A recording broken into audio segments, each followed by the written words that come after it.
Welcome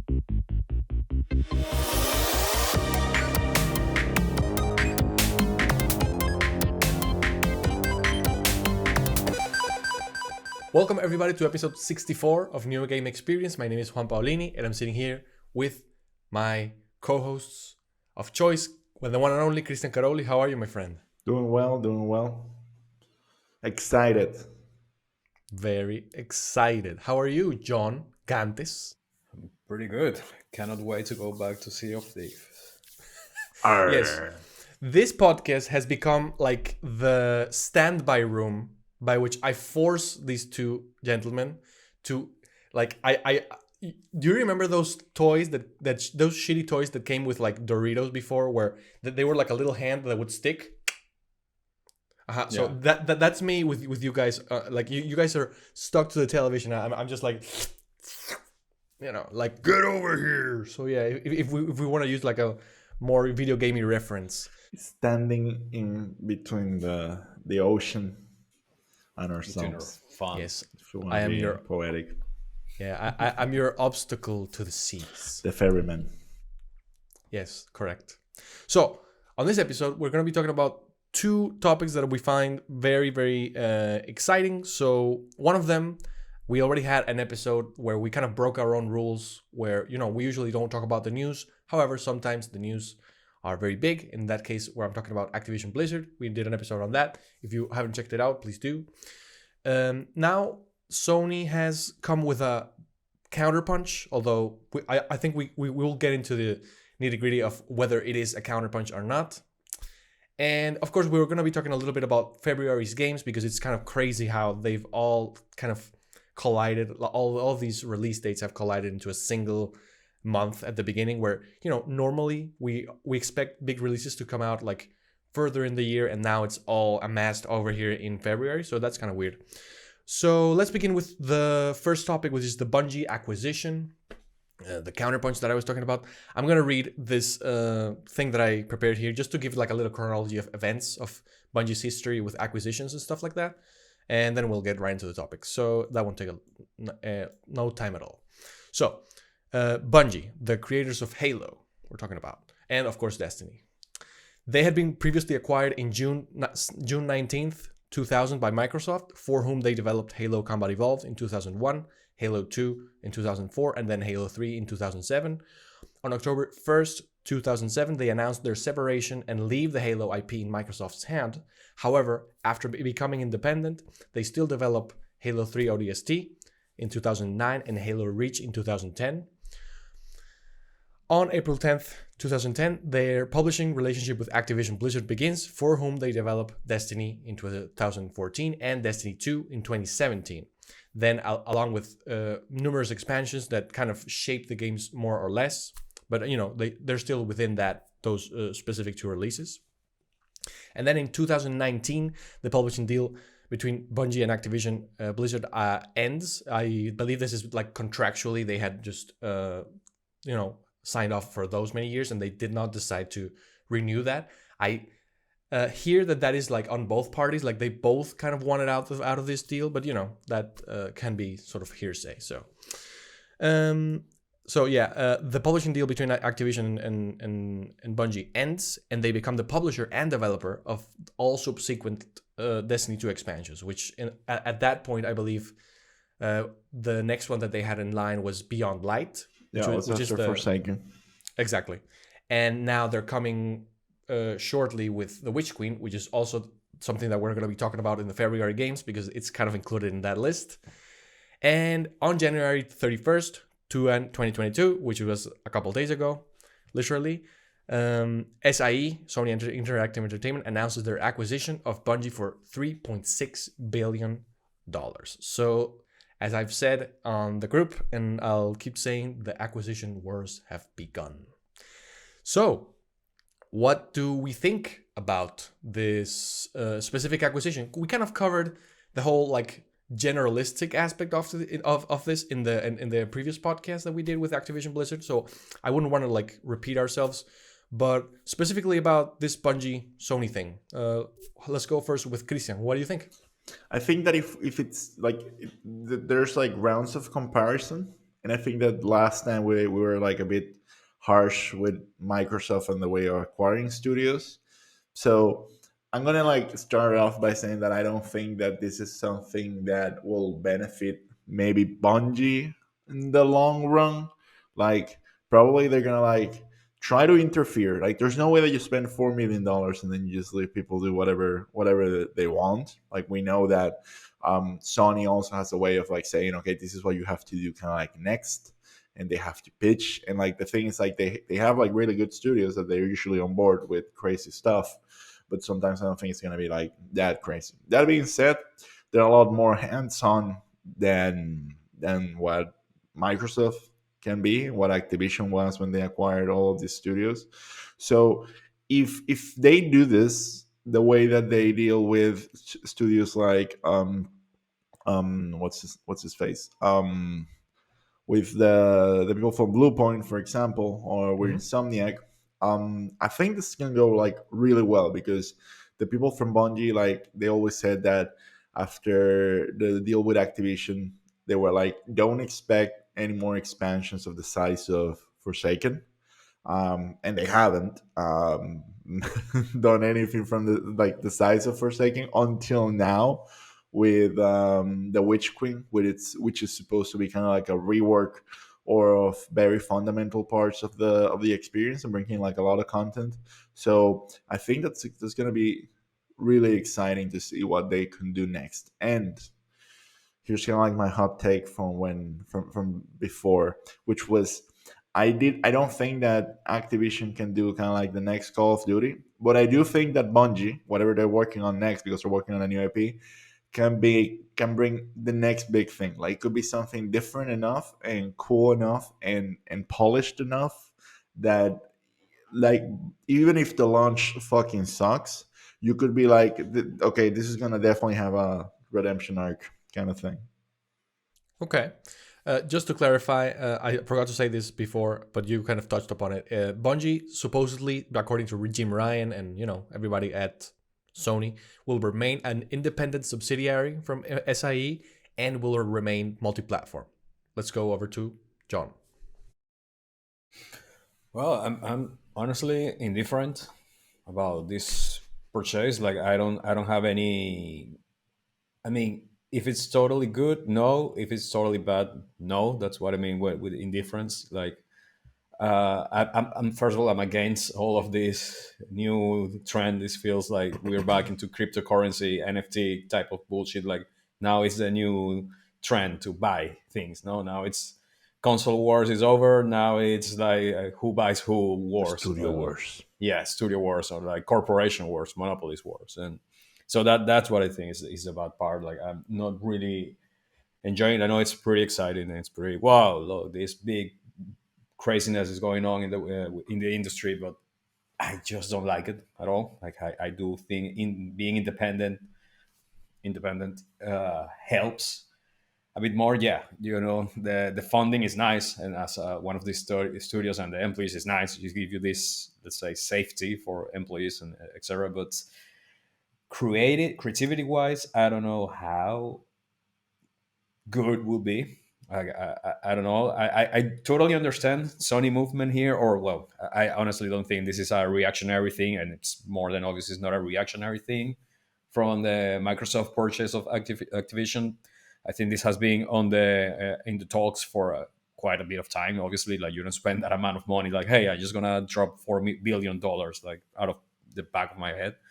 I think maybe Sony already knew this purchase was gonna happen between Microsoft and Activision. So they say, hey, what can we do? We're gonna need a shooter. We're gonna need something to like we were speaking about this on the episode about when Microsoft bought Activision. Like Sony will need a like a proprietary first person shooter or something that they can own. And this is it. It's as a lot of people say, it is the best shooting mechanics and one of the best shooting games, etc., etc. Which I kind of agree. No, don't take me wrong, but yeah, I'm pretty indifferent. It is exciting. I don't know how much, even though Sony is not anymore a Japanese, like Sony Gaming is not anymore Japanese Sony, it's still have in its core that Japanese vibe that they need to control, and it's a really specific thing that they want, and it's a really specific target that they have in mind.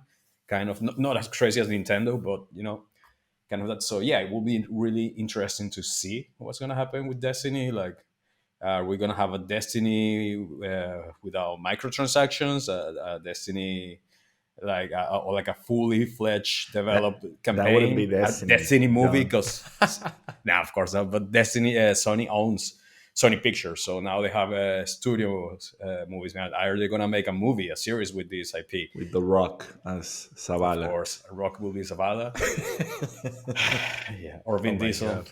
if you can understand him. But yeah, it's interesting to see what's gonna happen with all of this. And yeah, I don't 100% believe that they're gonna leave Bungie to be independent. I don't know. It's the same thing. You don't spend that amount of money to let people do whatever they want and create whatever they want. You want to Well, have your they've hand done in it in there. the past to some extent, like they not at this scale, which is really, I think it's a bit risky. But we were saying before that kind of like PlayStation needed kind of like its own flagship shooters to some extent. Like I think that um, it's a long time coming. Like this, here's also like kind of like the economic thing about this. Selling consoles is not gonna cut it anymore. So these companies, they need to turn to live serving gaming companies. Yeah, And it's the same thing that Netflix does. Netflix has TV shows, and they also make movies. And I think that's kind of like what's going to happen now with this with gaming. Like we're going to have TV shows like Destiny, and we're also going to have like movies like God of War, where you're going to be like, okay, we're going to put like some money here and get to expect some money back, and then we're going to have this company that's going to constantly be pumping out new stuff. that's my worst nightmare, man. Video games, movies, and series is the worst thing that can Yeah. happen. I know you guys are movie and series both people, like you love that type of thing. I hate it. I detest having video games turn into movies or series. So No, yeah, I don't think we're as positive as you think, because we had an episode about that, and we were like, why with all of them? We were like, I just saw the trailer of Uncharted movie, and I'm like, oh my yeah. No, that's Jesus. super bad. But I think like like I didn't mean that literally. Like I mean like kind of like the business model Okay, from yeah. my side. Like Okay, good. like Destiny is gonna be like an ongoing entertainment piece in the same way that House of Cards. Well, that House of Cards has a bad ending. I don't know if someone can find any dirt on Zavala. Hey, there's a story about some Sony executive that got fired not that long ago for doing Yeah. something pretty spacey. bad. So Spacey. Yeah. what's We on don't- there? So basically, I think that entertainment wise, they need to turn like some games into live service games that eventually you're gonna be able to like put some money on. The other thing is like the life cycle of these games. It can be pretty long. There are games Yeah. like you see like on a mobile space, like games like Clash of Clans. People have been playing those games for like 10 years, and there's like new stuff coming out and whatnot. The thing is that story wise, also like 10 years of Destiny, how is it gonna look like? Like how long can you like keep bringing interesting stuff for an MMO and coming up with They're new stuff? working in another live service game on Bungie. I don't- I'm not.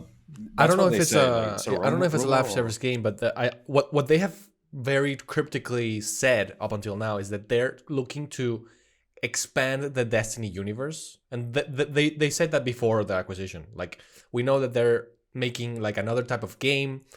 I'm not sure that they're gonna delve again into the FPS, because I think that would be kind of weird.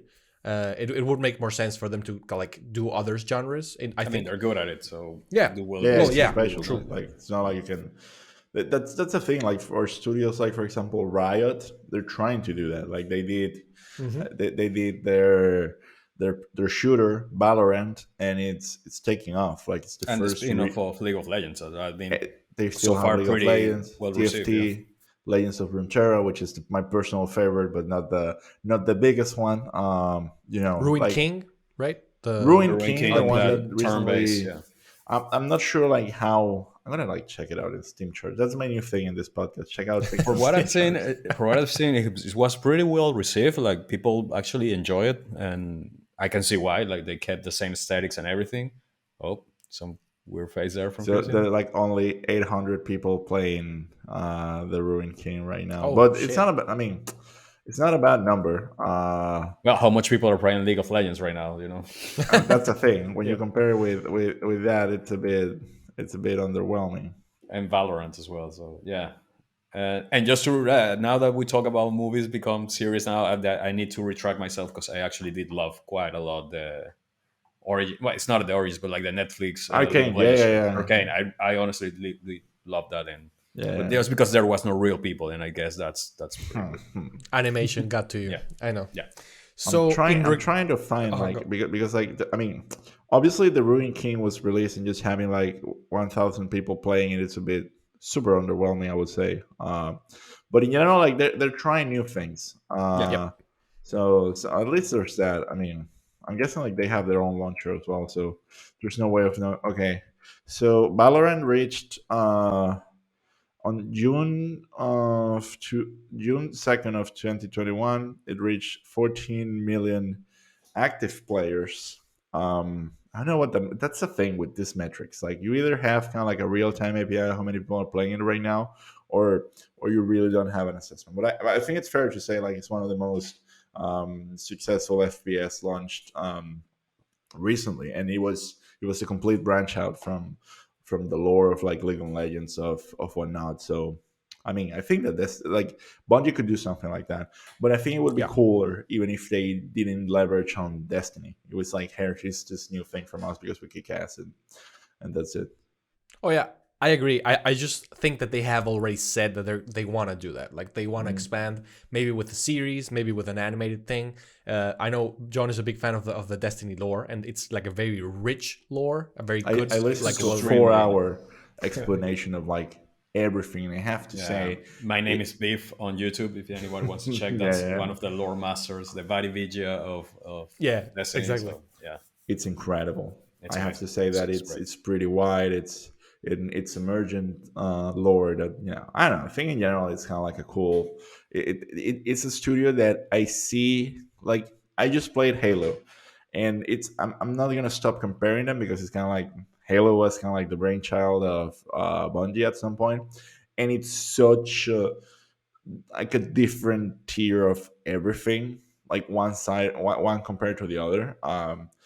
And I think that these guys can do anything. Like it Yeah, just looks too good. Like at some points, you just like your jaw drop looking at the scenarios and like the mechanics and whatnot. So I don't know. I think it's a absolutely. studio that it can really do the next big thing. And I say that for quite a few studios. Like I know that studio like Supercell or Mobile can definitely do the next big thing because they've done it like over and over again. And I think that in the case of Destiny, it's like and Bungie like they could do that.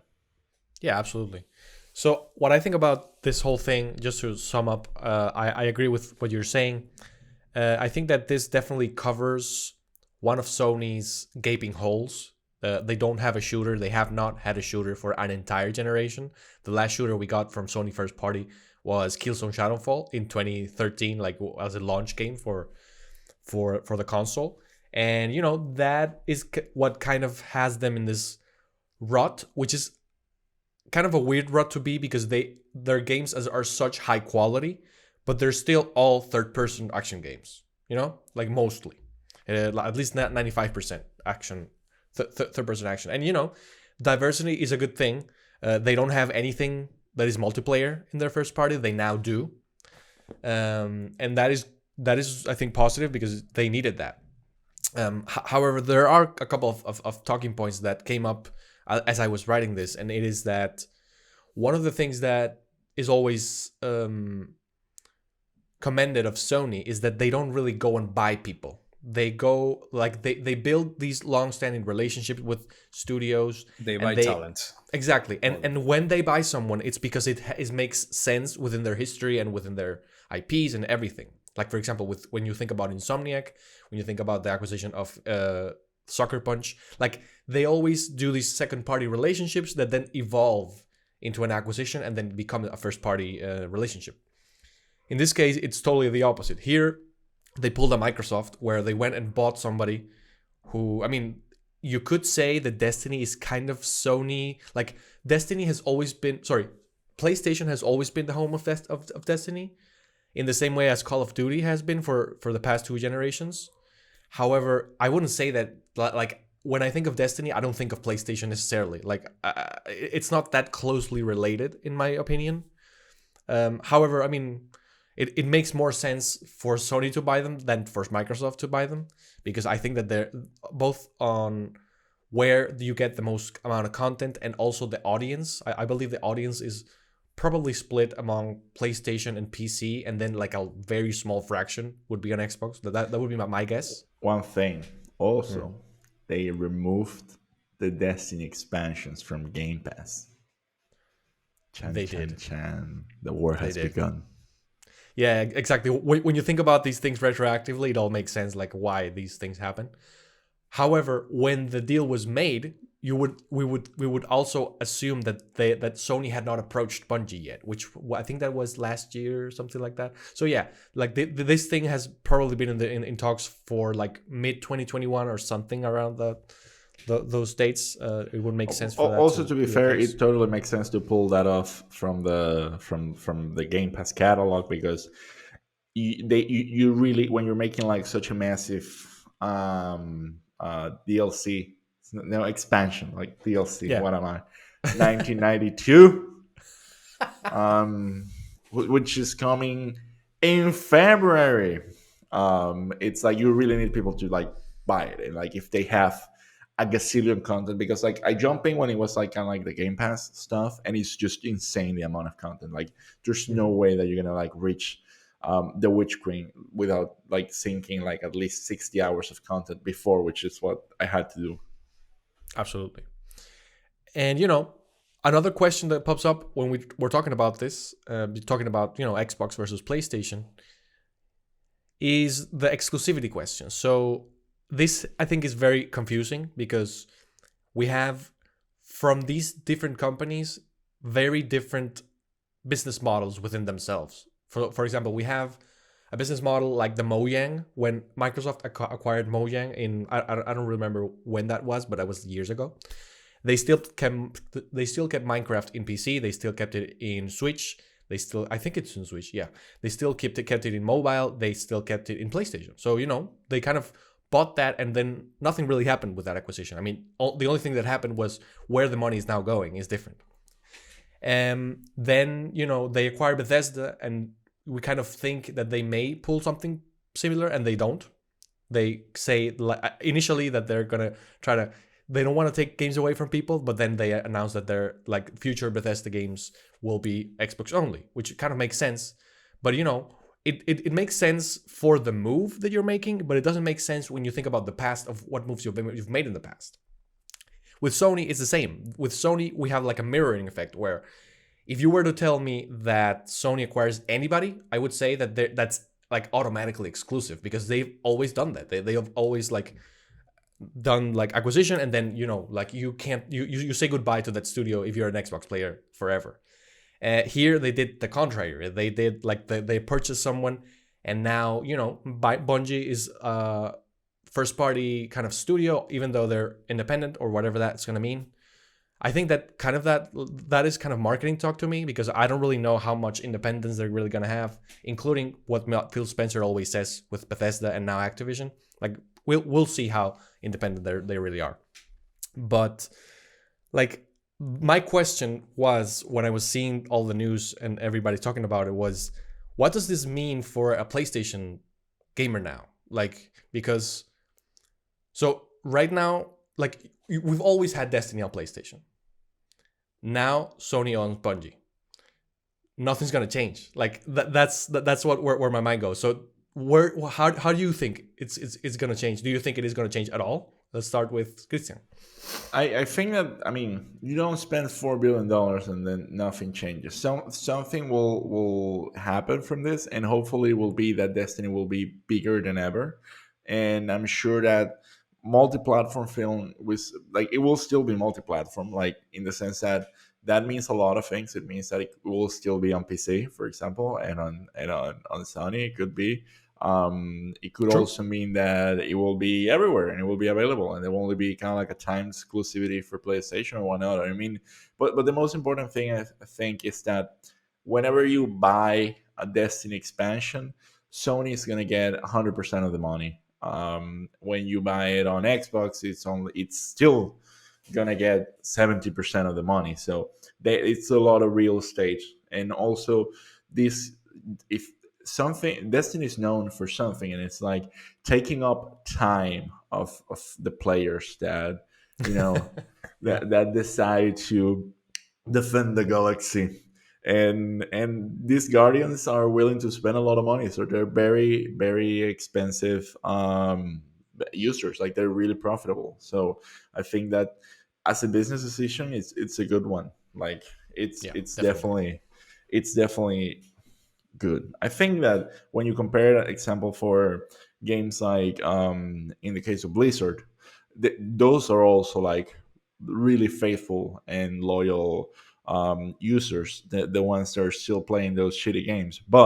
Uh, but like, it's not, I like, for example, for Destiny, they said that they sold 1 million copies of the Witch Queen. This is a lot of money. Like, it's a lot. This is just an expansion, of Mhm. like a game that's been around for like years, and it's so 2017. Yeah. complex. Yeah, and Yep. it's so complex. It's so deep, and it's still, they sold like $1,060 expansions, and like, people still pay money. You still have to pay like the um still have the in-game all the in-game content, all the microtransactions.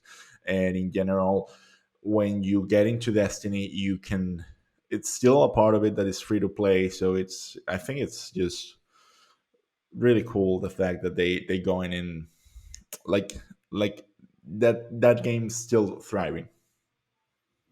Yeah. What about you, John? What do you think this means for the average PlayStation player or for PlayStation's future? Well, I mean, I do think is what Christian said first. Is like, I think the plan for Sony right now will be to make Sony even Destiny even bigger and more complete, like a more whole experience, and make it bigger. That will make you bring more people in different platforms, more than locking it up. Because let's be honest, Destiny is not a Call of Duty. It's not per No. se a console seller, or like a, it's not a brand that is gonna lock how many million people play Call of Duty. Uh, Completely, like, it's more probable that Microsoft takes Call of Duty just for them and leaving them on PC and on Game Pass, for example, that Sony will do that with Destiny. I do think that they will make Destiny like maybe a better experience, even easier entry point into Destiny. Because right now, let's be honest, Destiny is not the easiest game to get in if you are a new or returning player. I would say it's Uh, impossible without someone really really helping you.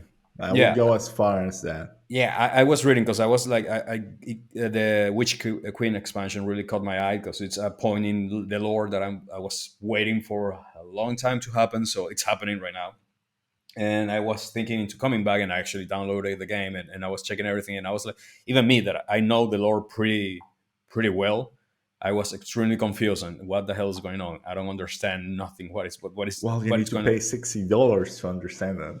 Exactly. So and so yeah, that's a thing that they need to work on right now. I think making Destiny maybe a complete. I wouldn't say a rebranding, or like that you cannot really do anything, and I don't think a Destiny 3 is gonna happen, to be honest. I But hope it doesn't because it doesn't make sense. yeah, it doesn't make sense. And yeah, they do need to work pretty hard to make Destiny a better or a bigger, let's say, platform, like a gaming platform. It's not like console per se, but like yeah, so more people get in and they can profit out of that. That at least is what for me makes more sense that Sony should try to do. And for a player perspective, yeah, because how are you going to capture more people? How are you even going to compete if you cannot capture more people? Like, it's what you say, it's a pretty loyal base that Destiny has, but that's it. You're not getting new people, you're just getting that core amount of people, and it is more probably people dropping out of the ship that coming in if you leave the game in this state. So yeah, I think that's what they need to focus on, just making a better experience, a more user friendly, or a more casual type of experience, so everybody can jump in and enjoy.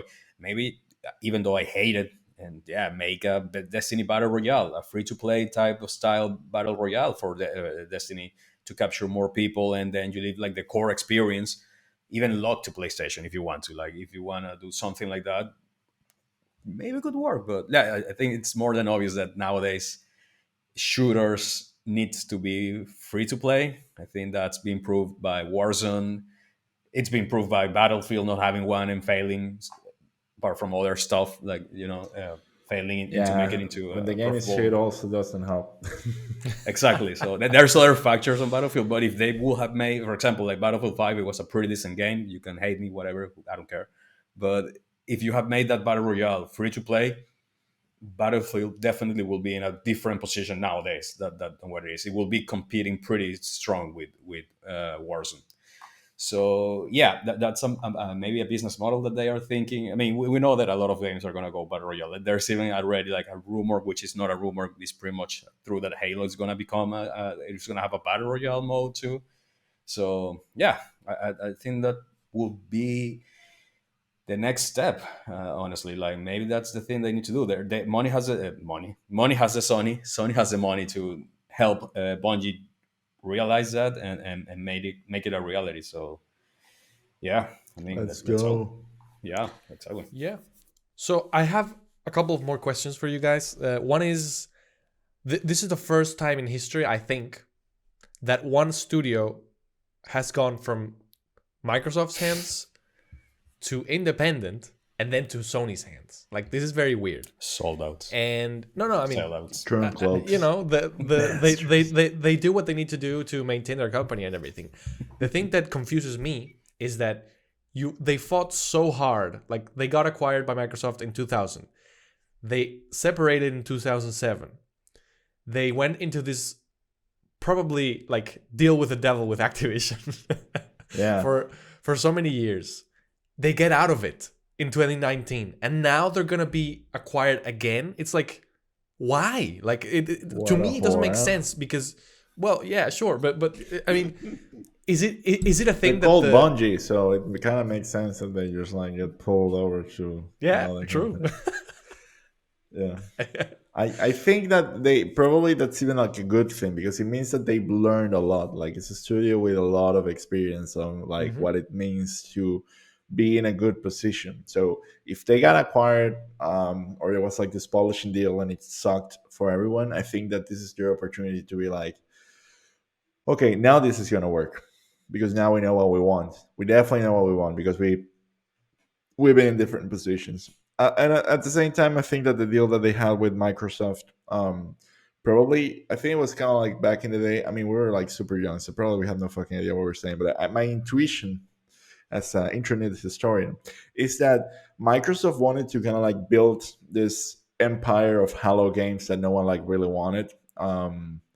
And this vision of like having like one Halo a year or some shit like that, and then kind of like they never executed it in a way as basically exploitative as like I said, it happened with Call of Duty and Activision. Like they managed to make everyone fucking tired of Call of Duty, you know, and by visiting every possible military period of mankind. So I don't think that ever happened with Halo, but it's not because of lack of trying. Like there were like a bunch of Halo games, and making like a really good Halo game always proved difficult.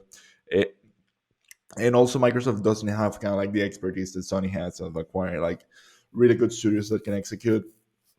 And overall, like I think that now for Bungie it's kind of like, okay, we think that this is going to be healthy for the studio, and it's a lot of money, so it means that that studio is also like doing well.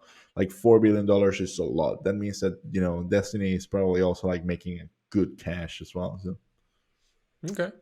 What do you think, John, about this whole independence and then non-independence? I mean, I don't know the internal struggles of Bungie.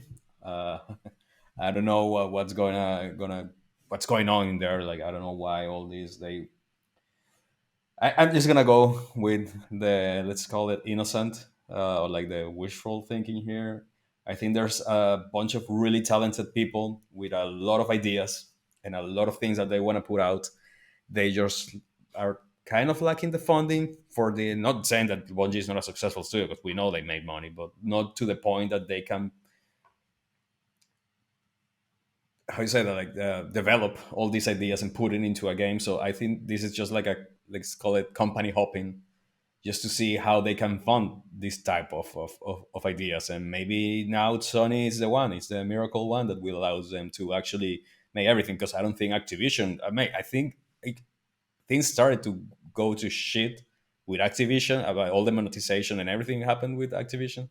So yeah, it's what you say. It's like that dark period that happened. So yeah, I just think that's what can explain that. I don't know. I'm not a business expert. I don't know. I didn't even know that was completely possible legal to be jumping from partnership to ownership like that much. I don't know how that lasts. Like it's you're gonna own me for 3 years and then I'm out. But You know what I think is happening? I think that Microsoft put sleeper agents within Bungie, and they've planned this all along. And then when they get into Jim Ryan's building, Phil Spencer is gonna press a button in his phone, and these sleeper agents are just gonna like open their eyes. They're gonna be red, and they're just gonna kill Jim Ryan. That was the plan all along. that would be great. That That will make all a along. really good video game though. So I hope that's a new project for Bungie. Like make that video game happen. Yeah. Better story than Cyberpunk, brothers. Oh, low bar. Yeah. Low bar. Okay, boys, let's go to the other question I wanted to ask you, that because you both are more experienced with this than I am. So we know that Bungie has a past with competitive play with Halo more than Destiny. I think in Destiny they kind of leaned in more into story, lore, and live service games, which is already like a big thing to tackle. But they have this past that we just talked about. So we know that Sony acquired Evo back in 2021, which is a fighting competition, more like that. But it's an esport thing. So do we think that Sony has an interest in maybe making Bungie their, let's say, charge into the esports scene in some way with this? Like, is that a possibility for you guys? I don't see that happening with Destiny, to be fair. Like, Not with Destiny. I don't think so either. Okay, But they have making that a past. new They IP have, with yeah, something like that maybe. that I can see more than that maybe we don't know what they're working on. We know that esports are a really profitable market. It's another side of gaming that generates a lot of revenue, just like mobile gaming, which we don't really touch because it's disgusting. But They just generally like two good mobile games, yeah, and they're the same for the last 15 years. yeah, my father has been playing Clash of Clans for like, I think since I was in high school. So yeah, imagine. Legit Yeah, hidden gem, that game. yeah. He hasn't paid one single because he's like a cheap ass. He hasn't fucking paid a person, dime but, in that game. Wow, No, your dad He's has, like level whatever. I don't even know what it is. Rank super gold. I don't know whatever. But yeah, he hasn't paid any money. He just your waits dad. He just for has 17 character. hours. Yeah. Wow. He's old school. He's like, I'm not gonna pay this. Like he fucking literally people. I'm waits. just gonna wait. I think that there's a romantic side. Like I'm just gonna like wait for my virtual I'm an old man. villagers. Exactly. I'm gonna die either ways. I don't care. I can wait. I have all the time in the world. I'm retired. I don't care. So John, I think I just understood a deeper side of your psyche, because you've always been a guy I that hate my father, so I buy No, everything. you're just every like your game. dad, so you don't buy the battle pass. You don't Exactly. buy the battle pass. you buying every deluxe edition, every battle pass, every cosmetic is you rebelling against your own father, John. Yeah, Exactly. I hate him, so I need to be all different because he Exactly. didn't bought me that plushie when I was a kid. Yes, absolutely. I'm gonna like ramp up my town and be better than him with my salary. I'm gonna pay Supercell salaries just on my own. Exactly. No, never. But What do you think, Christian, about the? Oh, sorry. About, you weren't about done, John's John. dad, I don't know him, but it sounds like a good guy. I think the esports side of it, I don't think it's that profitable. Like it's like these companies don't really know how. Like the thing is, like the fact that a company is good at something doesn't mean they're good at everything. So I think that one of the only real company that has kind of like a good competitive side being handled is Riot. Like they understand competitive gaming to the Valve. fullest. they Well, have Counter-Strike, so Yeah, but Counter Strike is not managed by Steam. Like it's just Not Valve? No, they're independent. All the Oh. most of the most popular tournaments are completely independent.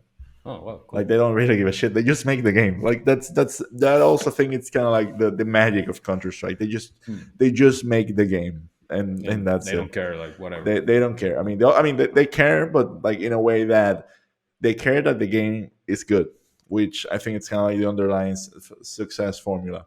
Um, but everyone, the thing is, like these marketing things, they're not self-sustainable. Like the sponsorships around that, even though even the teams, they have to pay for their placements in the leagues and whatnot. I think that in the end, it's not as straightforward as football or something like that. So it's almost kind of like a marketing strategy to hype up the game, and it becomes like a bit it's really hard to make a game that can be both very competitive and very appealing. It's super easy to make appealing to casual gamers and accessible to anyone to have a good time. And I think that Fortnite is the one that kind of like does it the best.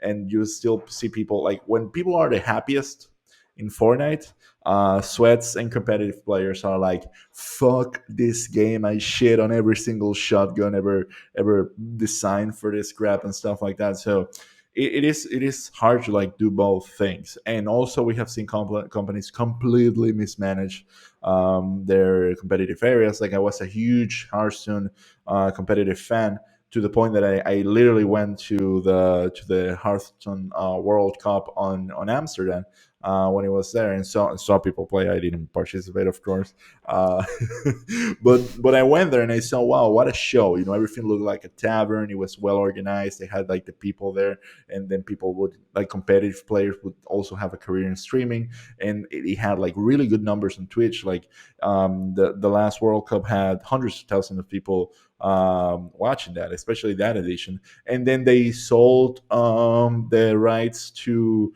YouTube and YouTube Gaming, and then also changed the format, so instead of being like 4 yearly tournaments, to be a weekly league. And they fucking killed it. Like they mismanaged it so badly.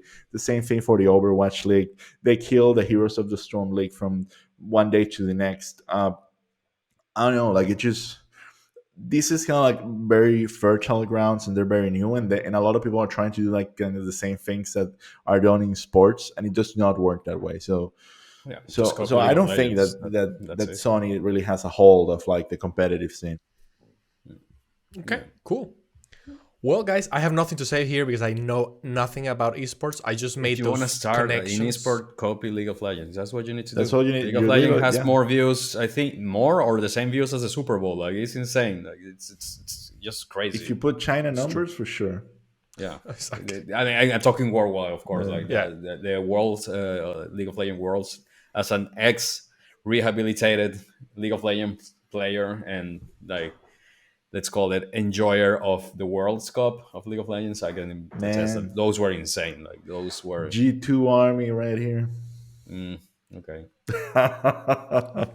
Let's see, we have a fanatic house in the house. I have no Not idea. really what's fanatic, happening but now. yeah, I don't not know a what you're G2. talking So about. They're just teams, but like Okay, like, okay, cool. and it's, Yeah. something cool about these teams is that they have kind of like made up rivalries. Like obviously they don't have like a long history or anything, so they just trash each other and like do all this cheeky social media It's stuff. mostly like a regional thing. It's like Europe against America, Yeah. and America NAU. against Asia. Asia fucks everybody else because it's Asia. Unstoppable. Yeah. So yeah, it is insane. Yeah. Pretty insane. You know what else is insane, my friends? February 2022. That's what we're going to talk about before we end this episode. We have a ton of games. It's weird because, as I think I said in the beginning, February is usually a dead month. I know like Horizon 1 released in February. I think Breath of the Wild released in March, but that's not really what tends to happen, right?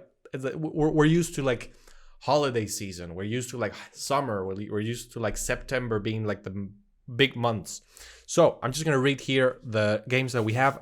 There are more than these, but I just put here the ones that I thought were bigger because, I'm just a whore for views and stuff like that. Because I this don't is care my about the podcast indies. and I do, and these are Yeah. the games that I care for. Exactly. Everybody else, go fuck I yourselves. I know you guys are looking forward to this Elden Ring thing. I didn't even include it here. So That game sucks. just I so then you I didn't went today and made some weird ass account just so I can buy shit from Japan from that guy. I didn't do it. It's coming. that wasn't you. No, Well, it's coming So- at the end of the month. To be fair, like we still have 24 days, 25. 24 days. Yes, Correct. So the list I'm goes not as counting, follows. by the way. Okay, so the list goes as follows. Dying Light 2, February 4th. That will be like in 2 days from where we're recording this podcast. Sifu, February 8th. Crossfire X, February 10th. King of Fighters 15. And Total War Warhammer 3, February 17th. Horizon Forbidden West, February 18th. Destiny 2, The Witch Queen, February 23rd. Elden Ring, February 25th. And then I included this one here because it's just right around the corner. Gran Turismo 7, March 4th. I know that's not February technically, not technically and not literally and not anythingly, but it's in that window. So I thought it was really interesting.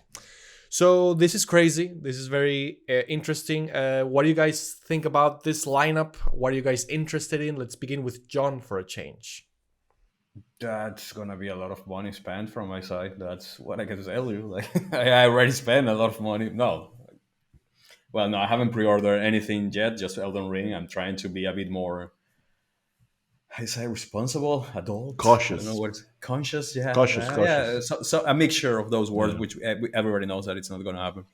But yeah, no. So far, like I'm not really interested in anything like more recent ones or the ones that are like closer to us. I think Sifu is the only one that it really caught my eye. Like I didn't never play Dying Light 1, so and I'm tired of zombies, so I don't really care. And the reviews came out. So some of Mm-hmm. them, like they say, it's a bit buggy right now. Okay. Doesn't surprise me. Like I mean, like handheld like combat with fists and stuff in first person is always being. I always have Skyrim in my mind and Cyberpunk, so I'm like now. No, but it was. I think this one has the potential of like getting a lot better if they do the patches and whatnot. Because I think that the first one kind of had that redemption story as well. Yeah, I never played, so I'm not like really crazy for it. That's gonna be a sale for me. Just maybe even like maybe a Juan Pass at some point. But yeah, I mean it's crazy. It's crazy like that. Well, this is just a consequence of or like a reaction of the whole coronavirus thing. Like all the delays and all the craziness. Well, it moved everything that should have been holidays last year now, which good that is now and not holidays this year. Also, it's pretty. I'm seeing like the first one, like Dying Light, and pretty healthy player population right now for a single player game. Around 20,000 people playing it, and it's not like that far off from the past. So obviously, it had to push the fact that it had a sequel, but yeah. Well, there's always like people playing the game before a sequel. That's but it's been but since 2019, this game has been growing like really, really healthy, and it's not like that's pretty cool. So I think that I'm hopeful that this team can like pull it off again with this one, and like probably we'll just need to wait a little bit. Yeah, I mean, there's people who love this game. I always hear people like really enjoying this game. It's just not my cup of tea, let's say it that way. So I'm not like crazy about it. I hope it does well. Like I don't have anything against them. Like more power to them. I played the first one back in the day, and I remember like I liked it, but I always thought that there's kind of like a little something missing there. Yeah, I think that will be a nice co-op experience. I think the campaign is fully co-op, so that will be fun to play. Cool! I didn't know that. But yeah, I think it's from the start. It's co-op. It's not a Halo thing. I think it even has 4-player co-op, which I think is insane. Seems like cool. a Sea of Thieves opportunity. Yeah, exactly. Sea of Thieves was this are case. you willing to let go of Sea of Thieves I already? don't know. Not yet. A lot to conquer in the ocean. I think that, for example, for me, Sifu is the one that I'm not sure. Like, I would really like to see like what people think about it. It looks good, but I don't know like if the whole thing can like hold up for like 60 hours or like what the game is about. But it's not like a roguelite type of game. I thought it was a roguelite. I don't really know. I think this is like similar to Deathloop. I think that they've shown things, but they haven't really explained how it works. You know? Yeah, because I know every time you die, you get older. So at some point, you just die. Do you just die? Yeah, that's my question How as life well. works, yeah. I don't know. I guess like that's what happens, but yeah, yeah. I mean, it looks for me. It's just because it's an interesting. It's a different thing, and that's what caught Yeah. my eye. It's not like your typical, and it's a Sony first party, I think. No, it's a Sony. It's a PlayStation Times exclusive, for but now. I think it's a timed exclusive. Let me Time search for exclusive. that. Okay, okay, good. Well, which is crazy that now we're gonna have two big titles from Sony coming out in less than a month apart. I think last time that happened was like Last of Us 2 with Ghost of Tsushima. I think that was the last time that we have like that month separation. But yeah, no, it's a pretty fucked up month. Yeah, Like and if Ghost you, of there's Tsushima no was time so to good. play. It was better than yeah. Okay, let's not go there. But yeah, it's crazy. This month is it's insane, and yeah, there's no reason to cry about the PlayStation Plus, please. Like, come I'm on, actually just curious. I'm actually curious. Exactly. Like we don't need any PlayStation free games this month. yeah, I'm actually there's too curious much. about the True. state of launch of Elden Ring. Like if it's I've never been like obviously like day one with a From Software game. Me neither. Yeah. So I don't know. Like I'm pretty curious to see like if this one like gets like a lot of reworks. It's a big one. Like is it ready? It's the one that I I do would hope be so. like more like one I think that is probably gonna be like a good one, but I'm gonna wait for the reviews is Horizon. Like I'm sure it's gonna be like a 10 out of 10. No question. But still, like I don't know if I'm in the mindset of playing like such a immersive open world game. Yeah, I'm gonna apply it because again, it's in my personal Juan Pass, so that's the only reason that I'm gonna play it. I don't know if I'm gonna be hooked on it. I have difference with open. I don't really like open world games, which is kind of like silly knowing that Elden Ring is an open game. I just hope it's a different type of open world. Shit. Watch out. But watch out, yeah, I'm gonna get cancelled. I think But that that's gonna be so fucking rough that it's not like we're gonna even forget about like the open world part of it. Like it's gonna be kind of like a Breath of the Wild I for do hope so. Like, but better which because was that's a for game me I was really kind of like. like the dream. Like honestly, when they announced like an open world game, I felt like maybe this is gonna be kind of like that, Yeah, and I I think do it hope so. is. I do think that they're gonna like they always do good games and they always put something or at least all the changes they have made in their games they're always positive, at least in my opinion. So I'm quite excited that this is gonna be a nice thing to do and to play. And with Horizon, yeah, I know it's gonna be a good game. Of course, it's gonna be a good game. It's a Sony first party. Like it's not gonna be a flop or anything. I just didn't love the first one that much. I did find it was a good game. It has a really good story. I just didn't really care for it that much because it's not my it's not my cup of tea. I'm not a big open world person. So even though I'm trying to go into Assassin's Creed right now, just because I want to try what it is about those games. But yeah, no, I mean it's a pretty insane month. Like there's not enough time this month to play everything that's coming out. And the good thing is I think there's something for everybody out there right now. So unless you're a really specific type of person, you have everything to play. So yeah, it's crazy. And again, I find it really surprising that two really big IPs from Sony are that close to each other. Yeah, I think It that's is kind of insane. Like, weird. yeah, It kind of reminds me of back in 2020 when they released The Last of Us. I think it was like in April, Juan and wasn't listening then to me. what? I saw that like Oh, 5 minutes ago. did you Yeah. say He that? Oh, literally sorry, said Yeah, man. I'm yeah, that. sorry. yeah, He yeah, yeah. And literally then we said say that, that Yo, the Ghost of Tsushima is way better than Last of Us 2, but yeah, we are and he taking was hot just takes nodding. there. Like, yeah, think whatever you Yeah, want. but but yeah, no, it's because let's say Gran Turismo, I will say it's at the same level as Last of Us in like core popularity, like in like how big or insane it runs. Like I know nobody here is like a big card game, but there's people that are extremely passionate about Gran Turismo. Like they will, I think, kill for that game. To be honest, they're insane.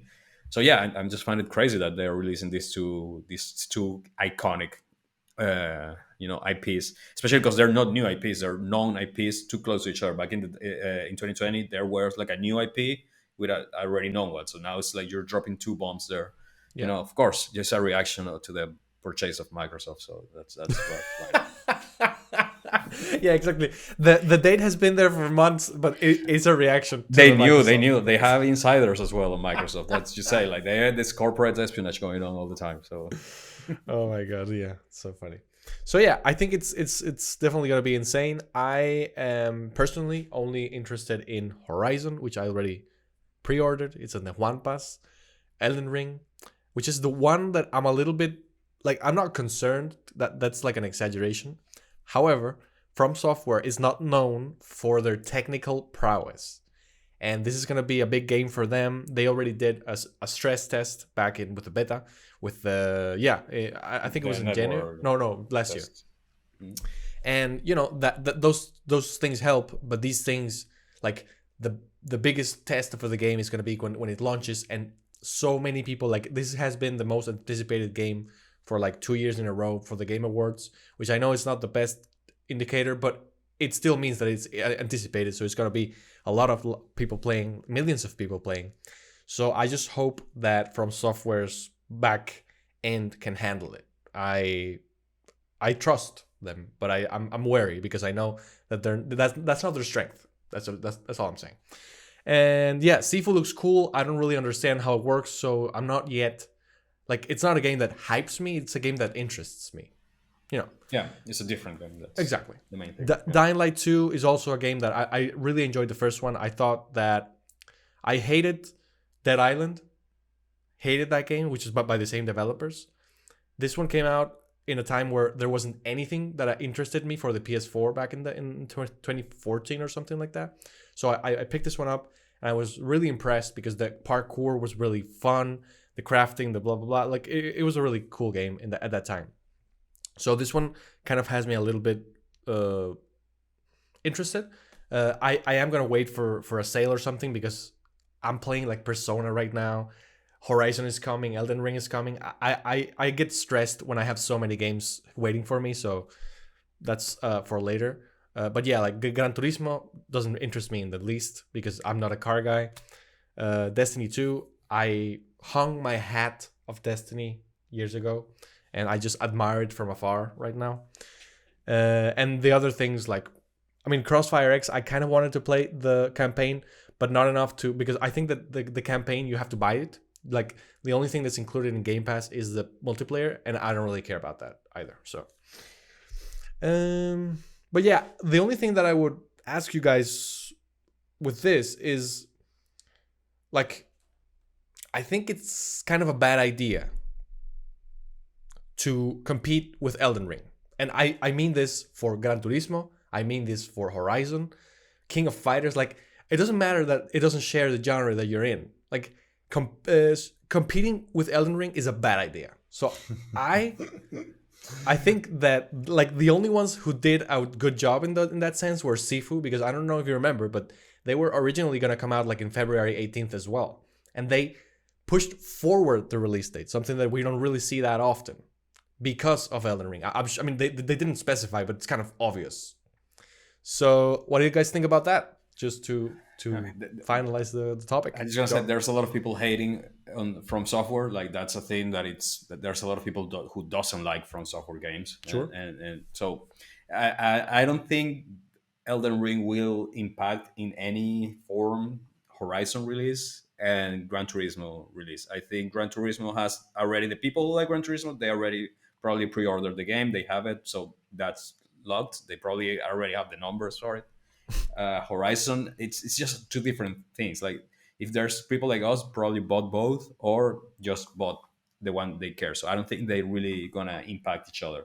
I do think everything else is gonna get impacted. For, like, I think Dying Line will get impacted. I think Sifu will get impacted. All of the games that are not those massive ones coming out are gonna see some. Yeah, it was honestly not a good moment to release your game, to be I think honest. the biggest challenge is the psychological one, because going into Elden Ring, like, going into, you don't casually play a From Software game. Like, you have to dive into it and, like, kind of like become one with the controller, the lore. I don't know, like, it's just not that easy. Like, it literally kicks your ass. So I think that that's also kind of like a mindset kind of thing. Like whoever picks up the Elden Ring is up for a challenge, and whoever picks up Horizon is up for kind of like a cakewalk. I'm not like I don't think the game is going to be like really hard. I think that the one that they had True. before was like pretty chill. But I think that this is going to be kind of like one of those next gen games that they're really going to shine on the PS5. While the Elden Ring is also like multi-platform, so a lot of people, so people on PC are gonna be able to play it. Also, it's gonna. I think that there's the factor of kind of like streamability. I don't think that Horizon is kind of like a streamable game because you get to spoil it. Like it's a game that it probably if it comes out, it has good publicity, then it's gonna like be out there same way that Deathloop did. But from these games, if Sifu is actually kind of like a roguelike, and the mechanics are interesting, it could definitely be kind of like a big hit on games like Twitch and then get people playing it. And the same for Elden Ring. I want to see like a lot of streamers giving it a try and like struggling because the thing with Elden Ring is that I don't think you can also like spoil these games. Like these games, like you can play them, but like also like you could like someone could tell you kind of like the ending and it wouldn't be like spoiler. It would be like okay, it's the last Exactly. boss. Yeah, it's about yeah. But do you think that, and this is already getting into Elden Ring talks, that that game is gonna have like a predefined path? Like there's a path that I don't think it's an open world, so it's pretty much like go whatever you I want. But think it's do gonna you think be there's gonna be a route that is gonna a meta that is gonna be developed? There's definitely going to be a meta. 100%. There's always a meta, like in this game. There's probably going to be like, oh, this is the early game item that if you get it, like kind of like the same way that you had like the falchion in Demon Souls. That is like, oh, if you get the falchions and you put like some points into magic, then you're absolutely OP for the beginning of the game. I think that that's something like that will pop up. And also I think that most likely you will have kind of like again like I'm sure like I'm thinking like this is going to be in the same way that the Dark Souls games were like Zelda games but in hell. This is going to be like Breath of the Wild but in hell. So you're going to start, this is my prediction, save it for 24 days. You're going to have like a starting area that's going to serve kind of like in the same way that the plateau in Breath of the Wild, like you're gonna start and see understand the mechanics in the combat, and then it's gonna open up to a bigger goal that is gonna be like kill this, I don't know what the fuck they're gonna be called, like Ashen Lords or heirs or like praise or something, and then you're gonna have to go and kill them in different dungeons, and I Yeah, think that's that's always been like a thing that I've been playing in previous games. So you always have like your little starting thing, and then they drop you into insanity. So yeah, I just like hope there's a really like it will. I would love that it's really like a yeah. plateau But the other Breath of games the were Wild. That would linear be to some insane. extent. Like Dark Souls Yeah, yeah, yeah. 3, they had like optional bosses, but like you would have to like basically go through a boss to get to the next area. So I Yeah, think this is gonna be dramatically different here. yeah. I just hope that it doesn't disappoint in the point that I don't want to open barren world, which it happens to me a bit on Zelda, Breath of the Wild. You That it think was, so? yeah, like on Zelda, yeah. So there were some points that it takes so long to go to one point to another. That I was like, yeah, there's, Okay, I you get it. know, yeah, there's shrines and stuff. Yeah, Well, I know, I know you really love that game. I didn't love Breath of the Wild that you have much, the horse in this one, so at least it's gonna be but always how soon stuff. you will get the horse? That Yeah, would like be, you immediately. know, Like they said, like they yeah, don't give a shit. Like man, they were that's like, you're I gonna love get it. the Yeah. horse. Like don't worry. Like or they're You not are the horse. Yeah, exactly because it's kind of like a spell, so that's gonna happen. yeah. No, that's great. That I love it. Then yeah, if I Oh, can move quick, I don't care if the world is full of or not. To be also, honest. Juan can finish that game in 2 days, so he can play it on February 25, and if yeah, and basically if Help you everybody. Yeah, help everyone, exactly. yeah, exactly. 2 days later, you can tell us like what to do. I'll be there like Exactly, like us with Sea of Thieves.